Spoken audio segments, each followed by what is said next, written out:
Gauff's racket rage fallout. Are players right to feel like they're on Big Brother? To Manny Corral at Melbourne Park. After the Americans' venting went viral, players' privacy has become a serious issue and deserves to be respected regardless of their income. Thursday, January 29, 2026, 16:47 GMT. The court access corridor at Melbourne Park is buried inconspicuously underneath the tournament grounds.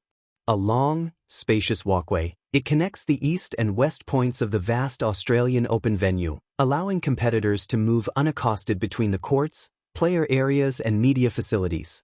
Right in the middle of the corridor, a large pair of automatic doors open up to the various private player areas. Those same doors also lead straight to the entrance of Rod Laver Arena. On Tuesday, in the immediate aftermath of her excruciating 6-1, 6-2 loss to Alina Svitolina, Coco Gauff removed a racket from her bag, exited the double doors into the vacant corridor and up a ramp that she believed was hidden by a wall. She then proceeded to obliterate her racket on the concrete floor. 2 days later, the force of that racket smash continues to reverberate around the tour. Gauff's release of frustration was actually an act of self-control. Although she desperately needed to vent after such a poor performance, the American waited until she left the court and deliberately chose to shatter her racket in the corridor precisely because she thought no one but a few tournament staff members walking past would witness her frustration. She did not grasp just how widespread cameras are around the grounds. Within minutes, broadcasters had picked up the footage and spread it ceaselessly across the internet. An hour later, Gauff sighed as she addressed her now public racket smash. "I tried to go somewhere where they wouldn't broadcast it, but obviously they did," she said. "So yeah, maybe some conversations can be had, because I feel like at this tournament the only private place we have is the locker room." While tennis players tend to disagree on basic issues, Gauff's colleagues have been unanimous in their concurrence. Novak Djokovic is already resigned to the belief that cameras will only become more invasive over time. "I'm surprised that we have no cameras while we are taking a shower. I mean, that's probably the next step." "I'm against it," he said. Jessica Pegula, meanwhile, conveyed the unpleasantness of being constantly followed by cameras. "You're just kind of going about your day. To feel like someone is constantly filming you, I saw online people were zooming in on players' phones and stuff like that. That's so unnecessary. I just think it's really an invasion of privacy." Even as she seethed after a frustrating defeat by Elena Rybakina, Iga Swiatek still managed to express her disapproval. "The question is, are we tennis players or are we animals in the zoo where they are observed even when they poop?" It is difficult to overstate how widespread the cameras are in the private player areas and media buildings at the Australian Open. They are present in countless corridors, the gyms, match call area, transport hub and even the media center. A live stream is broadcast on the tournament's YouTube channel each day, which devotes hours to showing players navigating these areas in real time. In a world where popular influencers hold daily streaming marathons and content is king, there is obvious logic to the Big Brotherfication of tennis. Swiatek herself was a subject of one of the semi-viral moments of the tournament after she was denied entry to a restricted area for not having her accreditation. Tennis fans are interested to know what life looks like for players before they enter the court, and these videos do show different sides to the elite.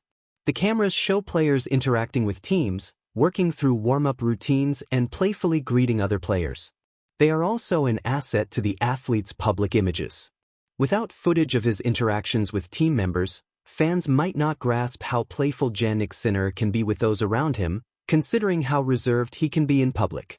To some, players' huge earnings justify a few cameras following them, as does the growing phenomenon of players attempting to create their own content and employing videographers in restricted areas. However, there are many instances where their privacy is breached. Pegula's comments referenced an incident earlier in the tournament where Carlos Alcaraz was absent-mindedly scrolling his phone without realizing that the camera behind him had a clear view of his screen. Fans zoomed in, took screenshots of his phone and drew their own conclusions. The responses from some of the governing bodies have been interesting. The Women's Tennis Association issued a forceful statement in support of its players, saying, "Players deserve spaces away from competition where they can recover in private." Craig Tiley, Tennis Australia's chief executive, opted for a conciliatory tone. We want to listen to the players, we want to really understand what their needs and what their wants are, he told Tennis Channel. So, that's the first question we'll ask. We've heard you and whatever adjustments you need to make we will make. Perhaps it could have asked some questions before the cameras were installed. The Grand Slam tournaments so often act unilaterally, imposing their conditions on players rather than consulting them. Regardless of how much they earn, the players deserve to have a say in their working conditions, particularly on a serious issue such as privacy. While they perform for the public on the court, it is completely reasonable for players to argue that not every aspect of their lives should be up for public consumption. Seeing these messages can be repetitive. We know that. Imagine what it's like writing them. But it's also extremely important. One of The Guardian's most valuable assets is its reader funding. 1. Reader funding means we can cover what we like. We're not beholden to the political whims of a billionaire owner. No one can tell us what not to say or what not to report. 2. Reader funding means we don't have to chase clicks and traffic. We're not desperately seeking your attention for the sake of it. We pursue the stories that our editorial team deems important and believe are worthy of your time.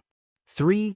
Reader funding means we can keep our website open, allowing as many people as possible to read quality journalism from around the world, especially those who live in places where the free press is in peril.